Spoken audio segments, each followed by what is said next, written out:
இது பிற எழுத்தாளர் கடம்பனிட்ட ராமகிருஷ்ணன் போன்றவர்களாக கூட இதே கருத்தை எதிரொலிக்கிறார்கள். ஏன் கடம்பனிட்ட ராமகிருஷ்ணன்?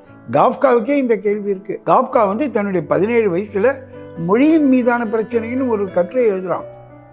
அதில் அவன் சொல்ற ஒரு கடிதங்களை, காஃப்காவினுடைய கடிதங்கள் எடுத்து பார்த்தீங்கன்னா, ஒரு நண்பருக்கு எழுதுகிற கடிதத்தில் அவன் சொல்றான், மொழி என்பது மோசமான சுரங்கம் தோண்டிகள், மோசமான மலையேறிகள்னு சொல்றான்.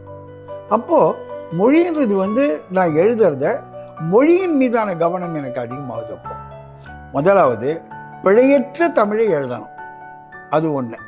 ஆனால் பிழையற்ற தமிழை எழுதுகிற நேரத்தில் என்னுடைய சக மனிதனோடு அது எந்தவித தடையும் இல்லாமல் பேசணும். என்னுடைய மனசில் இருக்க கருத்தை எடுத்து அப்படியே கொடுக்கணும். இப்போ நான் பல உலக இலக்கிய எழுத்தாளர்களை எல்லாம் சந்திக்கும் போதெல்லாம் நாங்கள் இதை பற்றி பேசியிருக்கோம்.